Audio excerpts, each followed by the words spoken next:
Today I'm going to beat Pokemon Crystal with only a Dunsparce. Let's do this. So about a year and a half ago, I did a playthrough with this thing, and I got a time that was over 5 hours of real time when playing on 3 times game speed. However, it felt very smooth, and that's because Dunsparce is actually quite good. It's a normal type in Generation 2, and if you didn't know, this generation is very kind to normal types.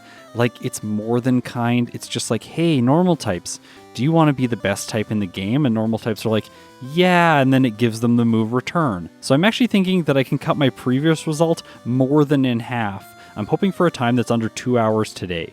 Let's see if I can do it. For base stats, Dunsparce has 100 HP, that's a lot of HP, 70 attack, and 70 defense, so those are pretty balanced. It has 45 speed, unfortunately, and 65 special attack and special defense.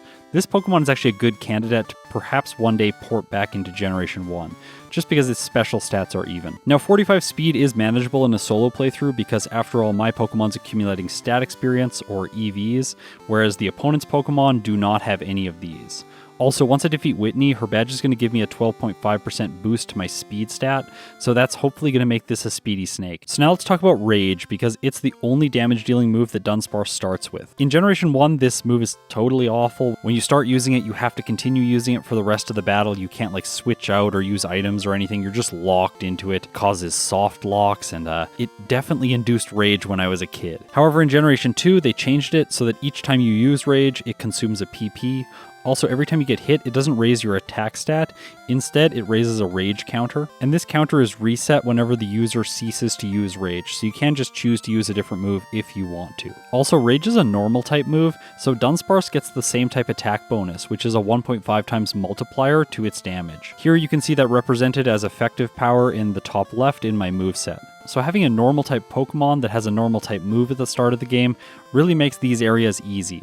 I am going to knock out all the wild Pokemon I encounter though, because I want to ensure that Dunsparce is a high enough level to take on Falkner. After all, his mud-slapping birds are very annoying. And as I knock out all these Pokemon, you'll notice that Dunsparce really doesn't take that much damage, and that's because it has a great defense stat, and it also has so much HP. This creates an awesome synergy with Rage, because I'm not scared to get hit, and then every time I do get hit, it increases my damage output. So most of these early fights are only taking 2 turns for me to get a bit of experience. By the time I run into the rival, my Dunsparce is level 6, almost level 7 actually, and here I'll mention why I gave him Chikorita. It's specifically because in Azalea Town, his Bayleaf knows Razor Leaf, which is a high crit rate move that has 55 base power. By the way, on his other 2 teams, his ace only has either Ember or Water Gun, both of which are 40 base power moves, so as a result I tend to think that facing the rival that has Chikorita is the hardest by default. Obviously Dunsparce is only weak to fighting type Pokemon, so I figured giving him the Pokemon that could just deal the most raw damage made the most sense. Obviously Meganium is not particularly powerful, but after Azalea Town the rival's never really a threat. Like, he's a little bit difficult sometimes in Burn Tower, but mostly in this game, he's just a pushover. He doesn't live up to the standard that Butt sets in Yellow. On my way north, I'm skipping trainers, and that's because Dunsparce has the medium fast growth rate. This is like the second worst growth rate, but it's nowhere near as bad as the slow growth rate, and I've played a lot of slow growth rate Pokemon in Generation 2, so I'm really excited to have one that levels up quickly. Before Violet City, I pick up the Bitterberry, which is very useful against Karen later on in the game, and then I grab myself a Bellsprout, which I'm going to use for Cut and Flash. Now, of course, Sprout Tower is an optional area of the game. You actually don't need Flash in any places, but because I play on 4 times speed, it's really hard to memorize these areas, so I always get Flash in my playthroughs. And I might as well do that now, just so that Dunsparce is leveled up a little bit more before Falkner. I would like to have level 13 because that's over a damage rounding threshold. If you didn't know, when a Pokemon levels up to levels that end in 0, 3, 5, and 8, their damage gets a big boost, which they wouldn't have got between levels like 11 and 12. Too bad for Dunsparce though, because it only gets to level 12 by the time it's ready to face Falkner. So let's not waste any more time. After all, this is basically a speed run. Let's do it.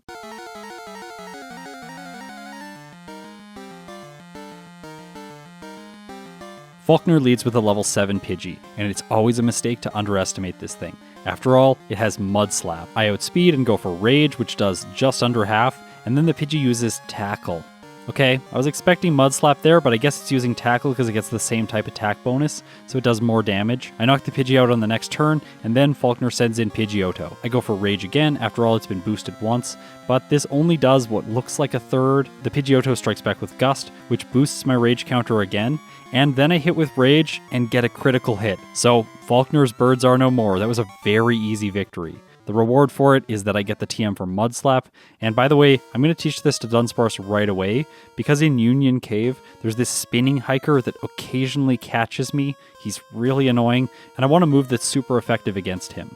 Using Rage is just like, yeah, it'll be fast once it builds up some power, but I don't want to have to do that. Today I make it by him, and I get out of the cave without running into any trainers. By the way, Dunsparce, while it is a normal type, it doesn't learn Swift, so it's not useful to waste time and pick up that TM today. Outside of the cave, there is this hiker though, Hiker Anthony, and he's kind of notorious for being awful. I try to dodge him with the bag trick, but obviously I messed it up and he catches me. As a result, I'm going to have to face his team, and his second Pokemon is a Machop that knows Low Kick. So to ensure that it doesn't do too much damage to me with that super effective move, I set up 2 defense curls, giving Dunsparce the ability to defend itself. After that, I switch into using Rage, and then here I realized like, oh, the Geodude is not doing very much damage to me anyways, so I probably could have just set up Rage and then outsped and one-shot the Machop. But moment of truth, I guess it's better safe than sorry. I use Rage on the Machop, and it does get the one hit. Okay, so it's confirmed I really should have just used Rage here. And this is why I always do second playthroughs in all of my videos. I really want to make sure that I get the best result with every Pokemon, and sometimes thinking ahead isn't enough to always make the optimal plays. I stomp the Rockets and Slowpoke well. Dunsparce gets confused here, and I was like kinda scary, but I do manage to knock this Rockets Pokemon out. Like, oh, that was close. After taking the coughing out, I'm ready to head into the gym. In here, there's always a choice. I can fight the trainer with the Paris in the top left, or I can fight the other bug catcher over to the right that doesn't have a Paris. Usually, I fight the Paris because it's a little bit faster, but in this case, it poisons me and I don't have a healing item, so I have to go back to the Poke Center, which wastes a little bit of time. Oh well, I'd rather have Dunsparce healed, because now it's time to face Bugsy.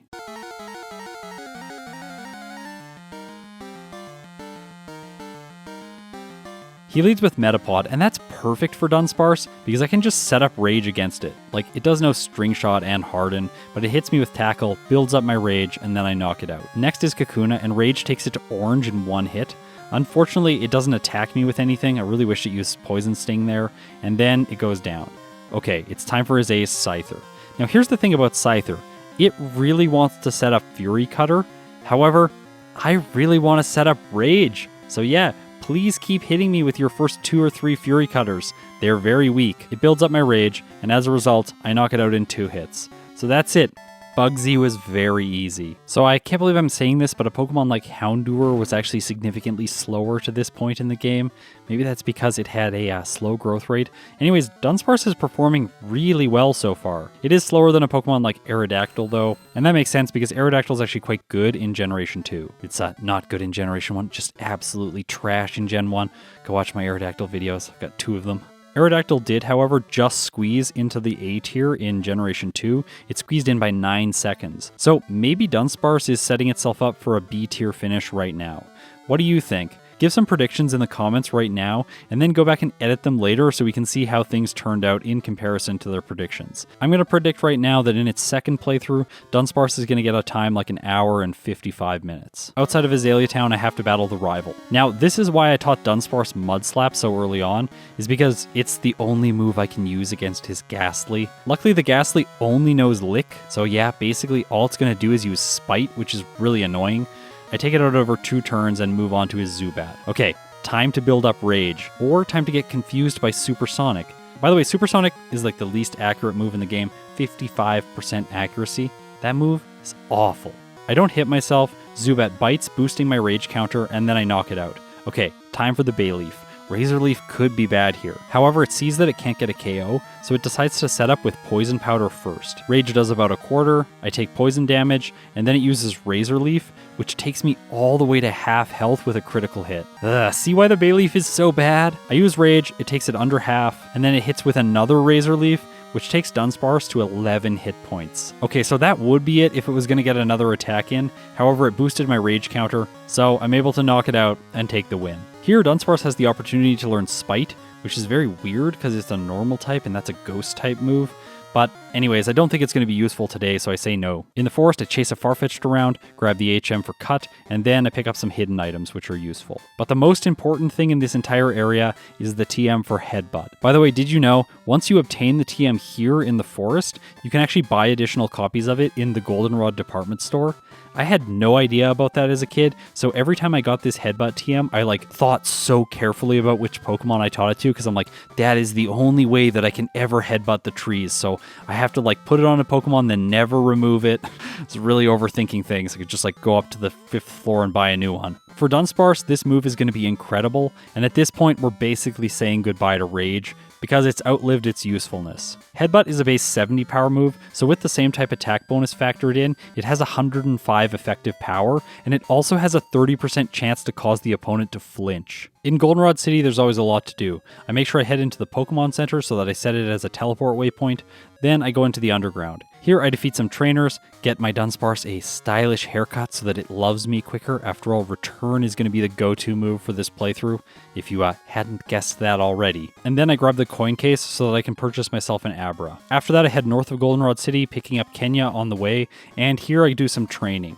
And I think at this point, it makes sense to go through Dunsparce's move pool in depth. So it started off with Rage and Defense Curl, and then through level up, it learns moves like Glare, Spite, Pursuit, Screech, and Takedown, all of which are not going to be useful today. All the moves that are actually going to see playtime are part of its TM and HM learn set. It learns Headbutt, Curse, Rollout, Toxic, Zap Cannon, Hidden Power, Sunny Day, Rain Dance, Solar Beam, Iron Tail, Thunder, Return, Dig, Mud Slap, Dream Eater, even though it has no sleep-inducing move, Thief, and Nightmare. Also, Nightmare, no sleep-inducing move.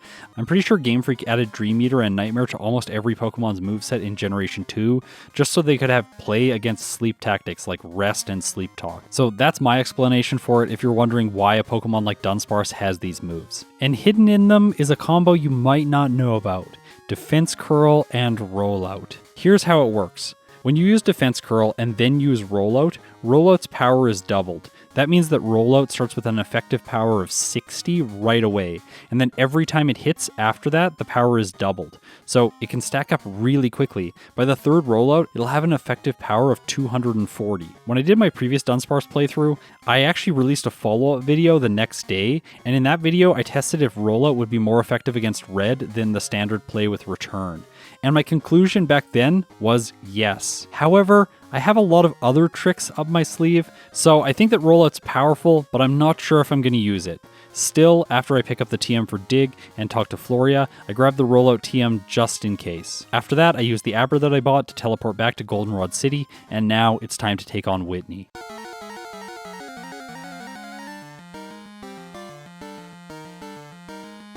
She leads with Clefairy, and this thing is known for being awful because it's very random with Metronome. I go for Headbutt right away because I'm hoping that maybe I'll get a flinch. Unfortunately, I don't get it, but Clefairy just misses with Double Slap anyways, so I knock it out on the next turn. Okay, I'm going on to the Miltank with full health. This is really good. So I'll use Headbutt here because Miltank is going to try to set up Rollout, but if I cause it to flinch, that will break its combo. However, in this case, that isn't how it works because I'm moving second. Yeah, I don't outspeed the Miltank. After all, it has 48 speed, and Dunsparce has 33. So yeah, I have no hope of outspeeding it. Still, I'm doing a lot of damage with Headbutt, and after its Rollout combo is broken, I take it down to very low health. But then it starts to use Milk Drink and really wastes a lot of my time. But this ensures that I'm going to win, because when it switches back to Rollout, it's then locked into using that move. You cannot switch out of using Rollout when you start, unlike a move like Rage. Because of that, Miltank can't heal itself, and Dunsparce knocks it out. In all my first playthroughs with Pokemon, which I'm basically considering this the first playthrough of today's video, I require myself to defeat Sudowoodo. And yeah, I didn't heal for this battle, so I'm not starting things off particularly strong. In this case, since it's a rock type, I'm going to use Mud Slap. I know Headbutt is more powerful in this case, but I might as well just lower its accuracy. After all, it has Rock Throw, so it's never going to hit me, right? Well, wrong, because it hits with a Flail, and that takes Dunsparce all the way down to 12 hit points. At this point, my heart started beating very quickly, because my next Headbutt doesn't knock it out. Sudowoodo uses its mimicked Mud Slap. However, Dunsparce hangs on, and I finish it off. I pick up the Hardstone from Arthur next, and then I head to Ecruteak City. Here, I have a little bit of indecision. I'm like, maybe I should go get Hidden Power, and then I'm like, well, maybe not. I'll go back to the city. I go over, I pick up the hyper potion that's hidden over here, and then I decide, yeah, I should actually go and pick up hidden power. And then I'm like, no, I shouldn't. I head back to Exotique City like, oh gosh, this play is so bad, it hurts to watch. What I really should do right now is go and face the Kimono Girls. After all, they provide great experience yields. I finish them all off, and this takes Dunsparce up to level 24. I pick up the HM for Surf, and now I actually have to make the decision. Where am I going next? In this case, I'm going to go to the Lake of Rage and pick up Hidden Power. Let's talk about why I want to do this right now. Number one, it sets fly points for later on in the game when I want to revisit these locations for the Rocket plotline. I won't be able to start that plotline now because I don't have Surf, so I can't fight the Red Gyarados. However, I can also grab a rare candy, and then I can pick up Hidden Power. And in all my playthroughs, I allow myself to manipulate my starter Pokemon so that it has near to perfect DVs. Also so that it has hidden power of the type that I choose. In this case with Dunsparce, its only weakness is fighting type Pokemon, and since its special attack and special defense stats are not too bad, I decided to go with Hidden Power Psychic. After all, I think this move is going to be pivotal to getting through Chuck's gym. Also, Morty is coming up very soon, and since they decided not to give him Misdreavus, like, why did they decide not to give him Misdreavus? Anyways, he only has the Ghastly line, which are part poison types, so a psychic type move is going to be very useful there as well. I teleport back to Ecruteak City, and before I fight Morty, I have to take on the rival in Burn Tower. He leads with Haunter, and as soon as it came out of the Pokeball, I was like, oh, I should have taught Dig. Dig would be way better against this thing. I hope that Hidden Power finishes it off. Also, I hope I outspeed here. I go for Hidden Power Psychic. Unfortunately, I don't outspeed. It uses Curse, and then my Hidden Power Psychic finishes it off. Okay, so now I'm on a timer. The good thing about Generation 2 is if you knock the opponent's Pokemon out, you don't take any damage from Curse on that turn. So I make it to the Magnemite with my health intact. In this case, Dig would actually be worse because I take Curse damage, so I'm glad I have Mud Slap. I use it, and it knocks the bolts out. Zubat is next, and of course this thing has terrible special defense, so I'm able to knock it out with a Hidden Power Psychic, and now all that's left is his ace, Bayleaf. Now I play a lot of Generation 1, and those games train me to think that grass types are also part poison type, but luckily I remembered that this thing is a mono grass type, so I use Headbutt against it. It does half, I take Curse damage, and Bayleaf flinches. Okay, that's what I needed. I use Headbutt again, and it takes it out. So now, with the rival out of the way, I'm ready to face Morty.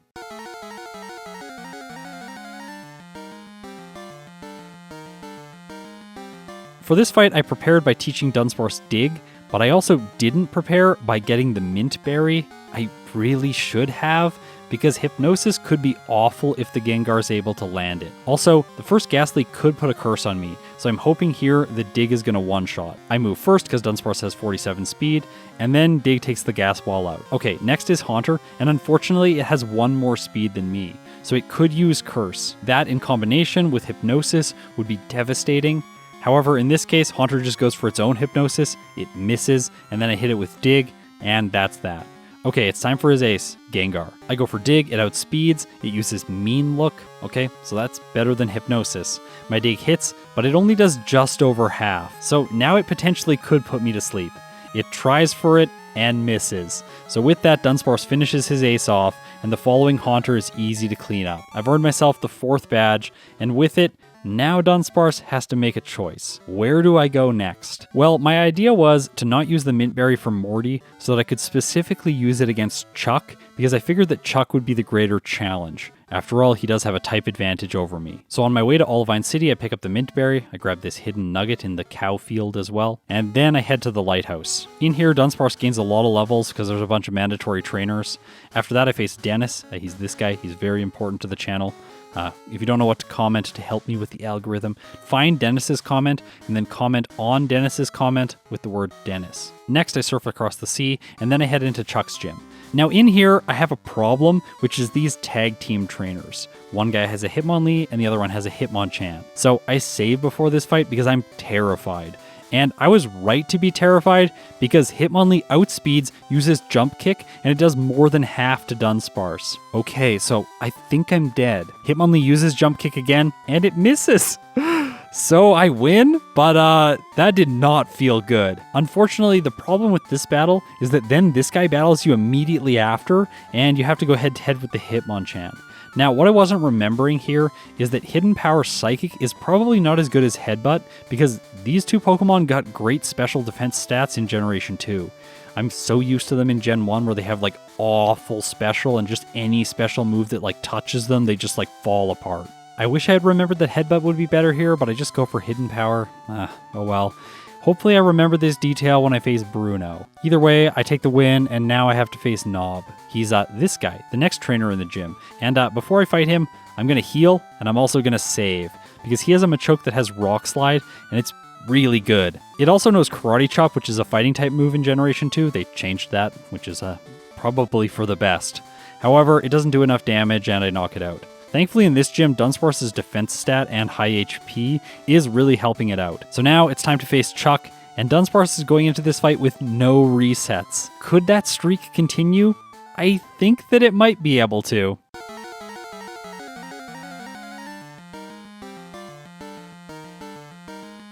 Chuck leads with Primeape, and this thing is not particularly good. It has a fighting type move in the form of Karate Chop, but it might not use it. And in this case, it doesn't. It goes for Fury Swipes, which hits 4 times, so that's better than average. I use Hidden Power Psychic, and it doesn't get the KO. The monkey survives with orange health. And then it uses Karate Chop, taking Dunsparce to just above half health. My next Hidden Power knocks it out, and I'm moving on to Chuck's ace, Poliwrath. But I prepared for this thing by making Dunsparce hold a Mint Berry. That'll wake it up in case Poliwrath hits a Hypnosis.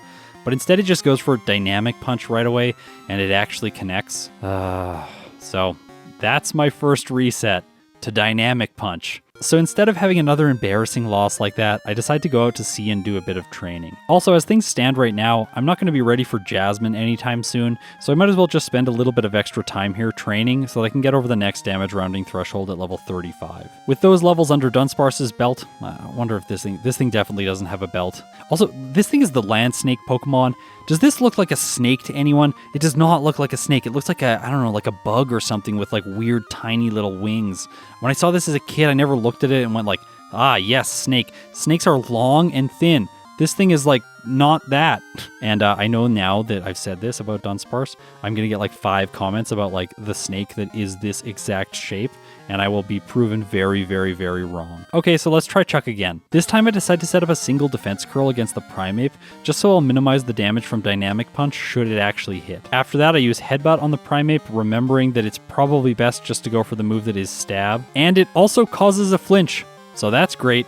Primeape out of the way, time for the Poliwrath. Now here, I'm also going to go for Headbutt again. And it gets a critical hit plus a flinch. So yeah, this Chuck fight was very lucky, but I'll take it. After all, I'll have to beat him again in my next playthrough. Now because Jasmine is genuinely the most terrifying gym leader in all of Johto, I don't think it makes sense to fight her next with a level 35 normal type.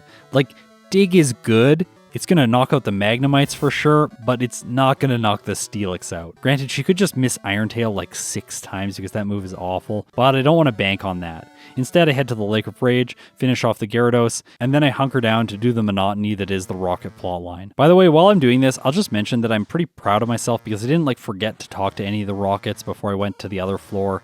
And I also remembered to talk to Murkrow and get the password.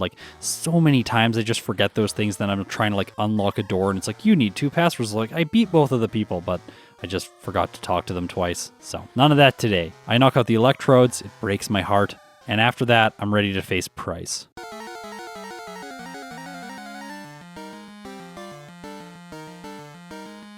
The Ice-type gym leader leads with a Water type in the form of Seal, my least favorite Pokemon. I go for Headbutt, and it does enough to knock it out in 1 hit. Okay, that's a good start. Next is Dugong. I go for Headbutt, I don't get the flinch, it uses Aurora Beam, and this lowers Dunsparce's attack. That means that Dugong survives the next hit and gets another Aurora Beam in before it goes down. Okay, not a great position to be in going into the Piloswine. However, this thing is pretty bad. I use Headbutt, it does a 3rd. Piloswine uses Fury Attack. Just a great job, Price. Wonderful play. On the next turn, I use Headbutt again. Piloswine uses Blizzard, and I was scared that it would freeze, but it doesn't, and I get my 3rd Headbutt in, which knocks the pig out. Now, I should probably pick up the Pink Bow. Thinking about this again, I should have done this before I fought Price and the whole Rocket plotline. It might have sped things up a little bit. So I fly back to Newbark Town, head out onto Route 29, and then I talk to this person. She's only here on Tuesdays, by the way, and she gives me the Pink Bow, which is an item that boosts the power of normal type moves by 10%. After that, I surf south from Goldenrod City, and I fight the 3 trainers here on the beach. I'm doing this because I specifically want the soft sand to boost the power of my ground type moves before Jasmine. I make a quick stop to the department store, and here you can see that my Dunsparce can only receive 5 more protein, so I buy them all and I feed them to it so that its attack stat is as high as possible before the steel type master. Now, let's do it.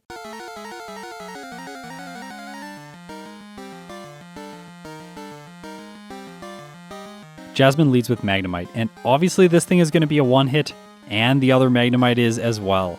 So what I'm really concerned about is the Steelix. While Dig is super effective, it's only doing about a quarter, maybe even a little bit less, and when it hits me with Iron Tail, it does more. So yeah, that's bad. Without any recovery moves, I need a way to survive more of its hits, and it's convenient because Dunsparce still has Defense Curl. I'm keeping it just so I can use it with Rollout later on, by the way. So in this case, I set up with it, and that'll minimize the damage from the next Iron Tail when it hits. My next Dig gets a lucky critical hit, taking Steelix to red, and then Jasmine uses her Hyper Potion. Okay, so I've got to get through all of Steelix's health again. Unfortunately, Iron Tail is just doing a little bit too much damage, and while it does miss, allowing me to get Steelix back to red health, it hits one more time and that finishes Dunsparce off. Okay, but I went into that fight not knowing that I needed to set up Defense Curl. So I'll try it again, but this time I set up Defense Curl on the very first turn. This allows Dunsparce to take less damage throughout the entire battle, and it's so close, but this time I knocked the Steelix out with 12 hit points remaining. By the way, that time it didn't miss an Iron Tail, so that means that's a consistent strategy. And now it's time for the Rocket plotline, and if you're like me and you've played a lot of Generation 2, this section of the game is very boring. However, with the power of video editing, we're going to skip the whole first section of it. After all, it's very easy for Dunsparce. In the underground, I have to face the rival, and I assume this fight is always going to be easy, but then Hidden Power Psychic doesn't knock the Golbat out, it sets up Confuse Ray, and then I hit myself and get paralyzed against the Magnemite. Like that is probably the worst case scenario. I think I really should have just used Headbutt against the Golbat. Because now I'm slow, the Haunter uses Curse, and yeah, that's a loss. However, when he doesn't stack Status Condition on top of Status Condition, I'm able to take an easy victory. That is how this fight is supposed to go. Some more video editing teleports me to the top of the department store where I pick up Return, and then I grab 3 Carvos with the money that I've earned from the Rocket plotline. After that, I head to Blackthorn City through Ice Path, picking up Rest and a PP up on my way, and then I'm ready to face Claire. Oh, wait, I'm not ready to face Claire. There's this guy blocking the gym. Why is he here? Oh yeah, so I forgot to fight the second half of Radio Tower. I'll go and do that now. With that out of the way, now I'm ready to face Claire.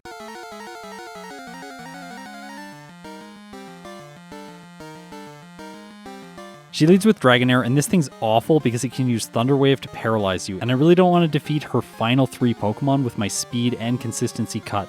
So please Return, get the KO. It does. Alright, that's inspiring. Hopefully that wasn't just a good roll. The second Dragonair goes down in 1 hit, and so does the third one. Alright, so I've made it to the Kingdra with full health, and that bodes very well for me. Dunsparce's Return does so much damage, like so much. It takes Kingdra to red health. Are you kidding me? It strikes back with Surf, and it gets a critical hit. However, Dunsparce shrugs it off, staying in green health. Claire does try to save the Kingdra with a Hyper Potion. However, I get a critical hit and take it out anyways. I pick up the Dratini from the Dragon's Den so that I can use Waterfall, and then I head around Johto picking up rare candies. After that, I head towards Victory Road, and on my way I pick up the TM for Solar Beam. Yes, Dunsparce can learn this move, and I did pick up Sunny Day after I defeated all the Rockets. Maybe I'll need this, but I really hope I don't. I'm pretty sure Return is just going to be fine. Inside the cave, I run into this Graveler because I forgot to use a Super Repel, and I accidentally clicked A little bit too much, and I used Return against it. And then, it just uses Self-Destruct and does so much damage. But Dunsparce survives with 24 hit points. So I tried to use a healing item here. Obviously I don't want to waste time, but I don't have one, so I have to backtrack to this little house and heal myself, and then I can make it to the rival. Now, I hope that he doesn't get annoying like he did last time with status conditions. In this case, I haven't learned my lesson. I use Hidden Power on the Golbat, it survives, but it just uses Wing Attack. As a result, I'm not confused for the Magneton, and I knock it out in 1 turn with Dig. With my speed intact, I outspeed the Haunter and knock it out, and so that's an easy victory. Now, it's time for the League.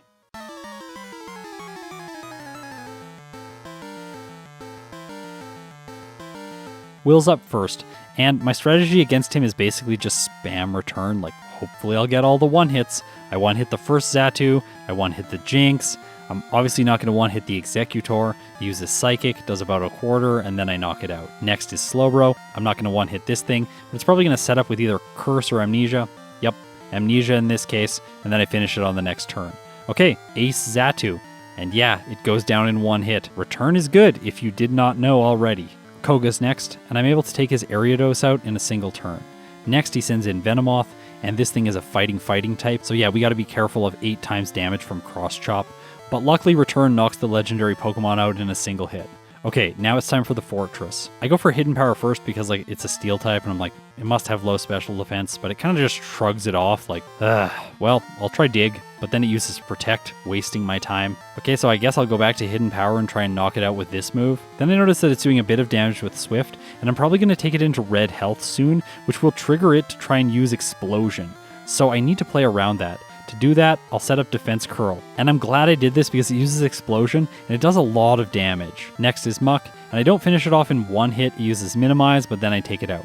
Okay, time for Crobat. It sets up Double Team. I miss a return. Alright, that's annoying. It goes for Wing Attack, dealing a little bit of damage. Good thing I used Defense Curls. My next return takes it to red, and then Koga heals it with a full restore. Return misses, Wing Attack hits, and it gets a critical hit.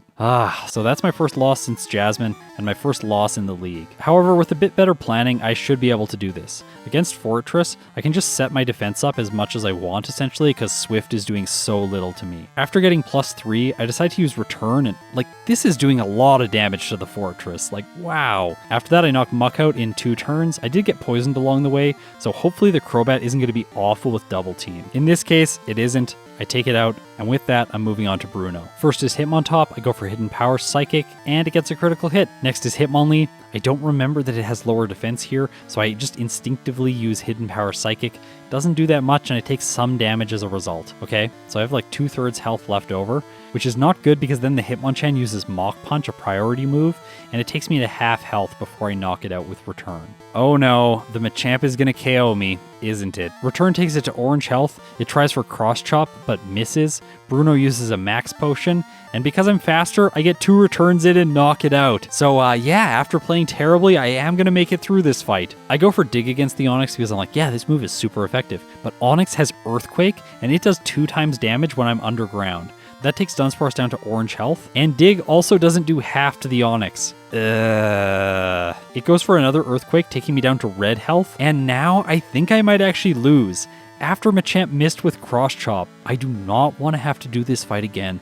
Please Hidden Power Psychic do enough damage. And it does. Okay, so with that, I'm moving on to Karen. For her, I had to make the decision, do I keep the Pink Bow or do I equip the Bitterberry or Paralyzed Cureberry? 2 items that are both useful against her awful status condition team. In this case, I decided to go for the raw damage. Like, maybe it'll work out in my first attempt. If not, I can always equip one of those berries on my second attempt. Umbreon fails a sand attack, so I'm able to knock it out in 2 turns, and I didn't have my accuracy lowered at all.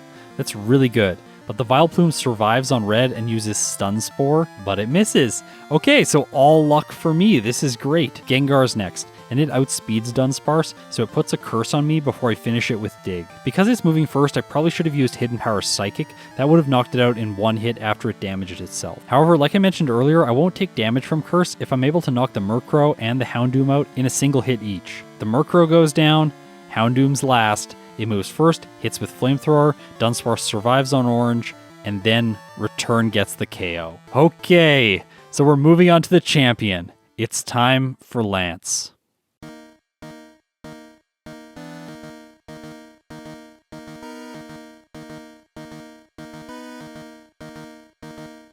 So as soon as he sends his Gyarados out, I was just like, oh, Dig is useless, and Hidden Power is also pretty useless. I really should have taught Rollout, because Lance, if you did not know, is a flying type specialist. I need 2 returns to knock the Gyarados out.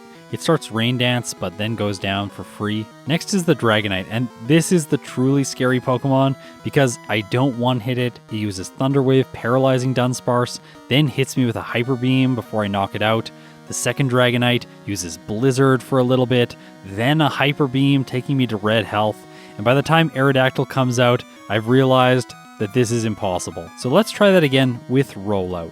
Because the Gyarados loves to set up Rain Dance on the first turn, I can go for Defense Curl. Oh, but it just goes for Hyper Beam? Like, that's weird. It misses in this case, and then I can start rolling. I think it's a really cute image actually to just think of Dunsparce like rolled up and like rolling around, smashing through these dragons. At least that's what I hope it's about to do. I knocked the Gyarados out with my second hit from Rollout, and now my fingers are crossed. Please Rollout, do not miss against the Dragonites. The first one goes down in one hit, the second one also goes down in another hit, and now it's time for the Aerodactyl. It outspeeds, uses Ancient Power doing very little, and Rollout connects, taking it out as well. Charizard moves first, hits Flamethrower, doesn't even take me to half, and then a single Rollout takes it out. All that's left is the final Dragonite. I hit it with Rollout, takes it to red, it uses Safeguard, Lance heals it with a full restore, and then my next Rollout takes it down. So Dunsparce has defeated the league with a time of 1 hour, 15 minutes, and 1 second, at level 55 with 5 resets. And this took 4 hours and 40 minutes of game time. Honestly, for a single stage normal type, this is a great result, but the game isn't over because we still have to defeat Kanto. First up in the series of easy gym leaders is Sabrina. I go for Return, but Espeon moves first, hitting me with a Sand Attack. Return misses, it hits me with another Sand Attack. Return misses again, it goes for Psychic, doing about a quarter, and then finally I hit with Return and knock it out. Ah, that was bad. Okay, please accuracy. I miss on the Mr. Mime. Of course I do. I hit my next return, but it already was able to set up Barrier, so yeah, it doesn't go down. As a result, it gets to set up Reflect, and then it actually hits me with a Psychic before I finally take it out. And in Generation 2, Reflect works in the modern way, so yeah, the Alakazam is going to be able to survive my hits, but I don't even get one, because I miss all the time, and Dunsparce faints. It is a surprising day when I lose to a gym leader in Kanto. This does not feel good. What could have I done? Like, I probably should have just leveled up more and outsped the Espeon. If I had 113 speed, this would have been very easy. In the next fight, things go much better, and I am able to defeat her. And with her out of the way, the worst of all of the Cantonian gym leaders is done. I steamroll through them without another reset and make it all the way to blue.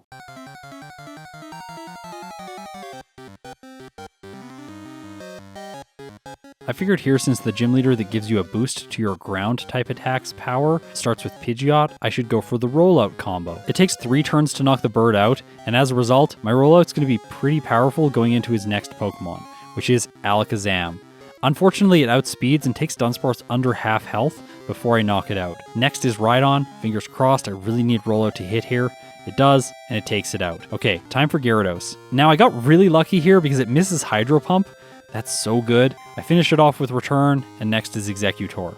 Return does more than half, it tries to set up Solar Beam, and then I knock it out. Okay, it's time for his ace Arcanine. I think I'm gonna do it. But the Fire Doggo is like, no, I'm faster. It does so much damage with Flamethrower. Dunsparce survives on red health, and then gets a return in. Is it gonna do enough? The answer is no. Because of that, Arcanine finishes me off, and I'm gonna have to do this fight again. Let's try just using Return instead of trying to set up Rollout. By doing this, I'm able to make it all the way to the Rhydon without losing any health. But then I'm like, oh, what move do I choose? Like, I can use Defense Curl and Rollout now. After all, Rock does not resist Rock, and neither does Ground. But then Rhydon sets up Sandstorm, and actually does a lot of damage to me. And Rollout takes a while to set up. And yeah, I do some bad play here, like I use Return on it. I don't know what I was thinking. I also tried Dig, which does very little, and then Dunsparce goes down. At this point, I was thinking to myself, the Rhydon's really bulky, so I need a way to heal. I can teach Rest in the place of Dig. After all, Dig isn't going to be particularly useful for red. Ground moves never are very good against him. I also head to the PC and withdraw Snorlax, so I can use the leftovers on Dunsparce. After all, healing against the Rhydon is going to mitigate some of the damage that Sandstorm deals. In this case, I think Rollout is better, but unfortunately I miss on the Rhydon. As a result, I have to set it up again, and it's doing very little damage, like very little. I have maxed my defense stat though, so I'm not taking very much damage, and that allows me to get through the Rhinoceros. Next is Gyarados, Rollout continues, and I knock it out in a single hit. Exeggutor is next, and here I have the choice to either re-establish my Rollout or use Return. In this case, I decide to go for Return and knock it out over 2 turns. Last is Arcanine, and with how much health Dunsparce has, I immediately regretted not trying to set up Rollout on the Exeggutor. As a result of my misplay, Blue once again defeats me. I tried again, but this time because I have to go so slowly against the Rhydon, it gets a critical hit, and that takes Dunsparce to red health. As a result, I just don't quite have the staying power that I need. I do manage to get to the Exeggutor, but then Sandstorm finishes me off. So yeah, I guess I just need to get lucky with rollout. Like, there must be another option, right? If you can think of it, put it in the comments below. Don't worry, I have a solution for this one, but we'll see it in my second playthrough. For now, I just get lucky with rollout, and I finish blue off. With that out of the way, there's only one trainer left, and he's the worst nightmare of many Pokemon. So, can Dunsparce beat Red? Let's find out.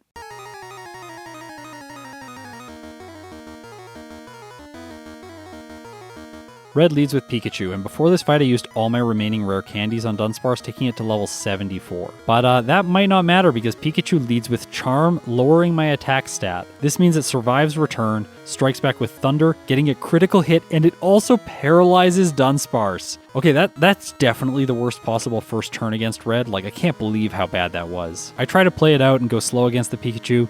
After all, I can stall out its Thunder using Rest. However, it gets another critical hit, which isn't good. I do take it out because I get my own critical hit, but Espeon's faster and that's it. Okay, rather than trying that again, I need a solution for Charm. And if I go to Celadon City, I can get one in the form of Protect. But before I do that, I stop by the apartment building and pick up the TM for Curse. After all, this is basically just a better defense curl if I'm not going to use Rollout. And it feels like it makes more sense to pair Rest, Protect, Return, and Curse together rather than defense curl and Rollout. I know, such ingenuity, right? It feels like this is how every Pokemon gets by Red. However, first, let's try and win with the more flavorful moveset that still has Defense Curl in it. I am going to use Protect, Return, and Rest, though. In this case, I get caught in a stall war with Snorlax, and I'll just direct your attention towards the time right now. I am 10 minutes ahead of my original prediction in my first playthrough. So I think that Dunsparce probably has a sub 40-minute finish in it. What a powerful, cute little land snake. I managed to knock the Snorlax out. Unfortunately, Venusaur just barely survives, and that allows Charizard to knock my Dunsparce out. Okay, so let's try with the moveset that has Curse. I protect against Pikachu, preventing Charm, and then I use Return, which knocks it out in a single hit. Okay, that's good. Next is Espeon. It outspeeds, goes for Psychic, which lowers my special defense, and then I use Return, which doesn't get the one hit. Okay, so I need to set up a Curse on the Pikachu. This time, for some reason, it doesn't go for Charm right away, it just goes for Thunder. I set up Curse after I've protected, and then I realized that I should probably just stall the Pikachu out. By the time it's using Thunderbolt and Quick Attack, I'm going to be fully set up, and then I will have ensured one hits on all of his team members, except maybe the Snorlax. Like, that thing is pretty bulky. It takes a while, but finally I knock the Pikachu out and move on to the Espeon. I survive a Psychic and knock it out. Next is Snorlax. Now, the fact that I have the leftovers makes using Protect actually advantageous, because I gain back a little bit of health for free. After Snorlax paralyzes me, I use Rest to heal, and then once I wake up, I use Return, and it gets the one hit. I use Return on Venusaur, it goes down in one hit. Charizard is next, and it's fast, so it hits with a Flamethrower, doing massive damage, but my Return gets the KO. Okay, all that's left is Blastoise. Here's the thing about it. Because the sun's out, it's going to use Blizzard first turn, so I can use Protect. After that, the leftovers will have healed Dunsparce enough that it won't see the KO, and as a result, it'll want to set up. So it uses Rain Dance, and that gives me the opportunity that I need to choose Return and knock the turtle out. Dunsparce clocks in with a time of 1 hour, 50 minutes, and 6 seconds, with 13 resets at level 75. And this took 6 hours and 15 minutes of game time. So honestly, that's a good result in itself. This is a faster time than my Stantler playthrough that I did very recently, and that's surprising to me, especially because I'm going to optimize now and shave a lot of time off of Dunsparce's playthrough. So I leave the early game pretty much the same way. Like, I want to get level 13 for Falkner. I don't train quite as much going into the rival battle because I know that Rage is just going to be enough to defeat the Chikorita. After that, I fight all the trainers so that I get the trainer boosted experience yields, and that takes me to level 13 before Falkner. Here, the Pidgey and the Pidgeotto are only going to use Tackle and Gust, respectively, because those moves deal the most damage with the same type attack bonus. As a result, Rage is just going to be able to sweep his team every time. Like, I don't need to be worried at all. Bugsy is obviously easy, because once again, Rage just carries me. I was a bit worried about the rival in Azalea Town because last time it was close, but this time Dunsparce gets a much better result and easily makes it through the Bayleaf. Okay, so no changes yet. I grab Headbutt. This time I just teach it in the place of Rage because I know I don't need Rage. After all, Glare could be useful against Whitney. However, there is another way to make her easier, and that's by teaching Dunsparce Dig earlier on. By doing this, whenever Miltank is setting up Rollout, I can just use Dig, break its combo, and then use Headbutt after for more damage. So I get through her with no resets. I run away from Sudowoodo and it runs away from me, and then I make my first major change of the playthrough. Instead of heading to the Lake of Rage to pick up Hidden Power Psychic, I backtrack through Violet City and go all the way back to the first route of the game where I pick up the pink bow. I think having this now is going to give me better damage ranges and times in all of the random fights that I encounter throughout the playthrough. Also, this only wastes a little bit of time because I can use Abra to teleport back to Ecruteak City. From there, I can head to the Lake of Rage and pick up Hidden Power. And I did consider when I routed this playthrough out, skipping Hidden Power entirely. However, that really isn't a good idea because the rival coming up in Burn Tower is going to be able to put a curse on Dunsparce. As a result, I want to be able to use Hidden Power Psychic instead of Dig to avoid curse damage. Then I have to use Dig against the Magnemite, taking 25% damage from curse in the process, but Hidden Power Psychic can knock the Zubat out, and then from there I get a 2-hit on the Bayleaf. Now I did some test battles against Morty, and it just doesn't make sense to skip the Mint Berry. That was very risky last time, and I got so lucky. So I pick it up, and then I take him on. By the way, this time I've done slightly more training, like the perfect amount, so that I have 49 speed, which means I outspeed his first Haunter, and that prevents it from being able to use Curse. Now with the Mint Berry, it's unlikely that the Gengar is going to be able to put me to sleep. After all, it would have to land Hypnosis on the first turn, and then Hypnosis on the second turn immediately following.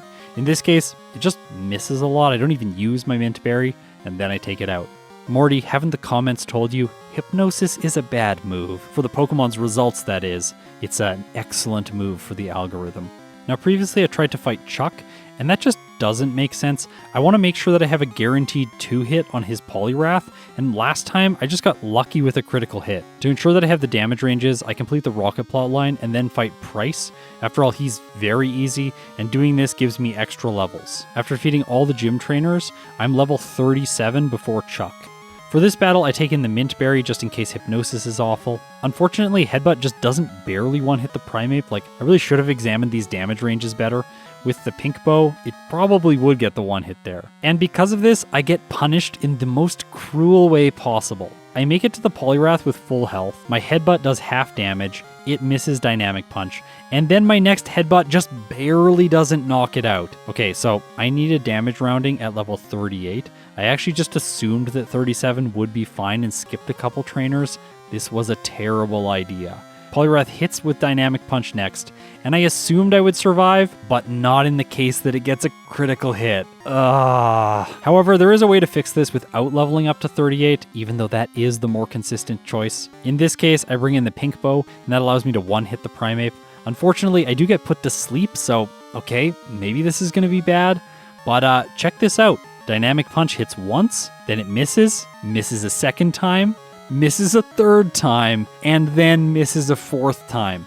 So yes, Chuck used all of the PP of Dynamic Punch and only hit once out of 5 times. Wonderful performance. My sleep finally wears off and I knock the Poliwrath out with Headbutt. A disappointing result though, because I really shouldn't be trying to cut corners in these second playthroughs. I pick up the Soft Sand, buy myself 5 protein again, and then I teach Dunsparce Return, because by this point it's significantly more powerful than Headbutt. So now it's time for Jasmine, and honestly she isn't as tough as I thought she was. I set up Defense Curl twice, and from there I'm going to have success against the Steelix. The only problem in this case would be a critical hit, which she doesn't manage to get, and I take her Iron Snake down. The rival in the underground is easy as he should be this time, so there's no reset there. And then I move on to Claire. At level 48, Dunsparce has guaranteed 1 hits against all of her Dragonairs. The Kingdra can't do enough damage to me to be a threat.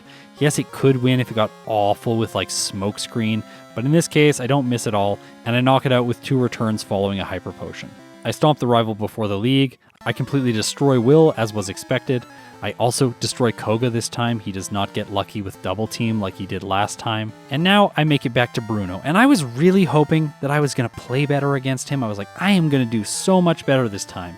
But then I choose Hidden Power against the Hitmontop. Like, I should have used Return here. So he gets some damage in with Dig. Next is Hitmonlee. And I think I wasn't thinking after messing up against the Hitmontop. And yeah, I used Hidden Power Psychic against this thing too. So it survives and uses High Jump Kick, doing almost half to Dunsparce. Yeah, I don't really need to tell you, but I lose this fight. So let's try that again. Return on Hitmontop, that's a 1-hit. Oops, Hidden Power on Hitmonlee. It actually just uses Swagger. I don't hit myself in confusion. It wears off against the Hitmonchan. And yeah, so I could just get +2 on my attack for free. Perfect. That lets me one hit the Machamp, and Hidden Power 2 hits the Onix. Now, unfortunately, in most of these playthroughs, unless you one hit the Umbreon, which like basically no Pokemon can do, like you have to hit it with super effective damage to one hit. As a result, this fight is going to be inconsistent to some level, but at level 54 I have guaranteed one hits against the Murkrow and the Houndoom. Also, the Gengar is going to outspeed and use Curse, so I'll be able to knock it out in a single turn as well. Because the Umbreon is a 2-hit with Return and I have the Bitterberry, the only thing that it can do to lower my consistency is Sand Attack, and the Vileplume is also a 2-hit, so the only thing it can do is use Stun Spore to paralyze me. If I redid this playthrough again, I think I would go into this fight with a Paralyzed Cure Berry, just so my speed isn't cut for the last 3 Pokemon, which are very consistent. That way only the Umbreon can mess me up with either Sand Attack or Confuse Ray, but after that the fight's consistent. So now it's time for Lance, and I really should have equipped the Hardstone here last time. Before the fight with Lance, I feed Dunsparce 3 rare candies, and this is going to give it the consistent damage ranges it needs with Rollout. Because Gyarados always sets up Rain Dance, I can set up Defense Curl and then switch into Rollout right away. It takes 2 hits, and that means Rollout number 3 is hitting Dragonite, and from here I have guaranteed 1 hits on the rest of his team. That is, if Rollout doesn't miss and I have to re-establish it, which can be annoying, but in this case that doesn't happen, and I sweep my way to a quick victory against the champion. Now it's worth doing some comparisons between my splits at this point, while I completely stomp my way through Kanto.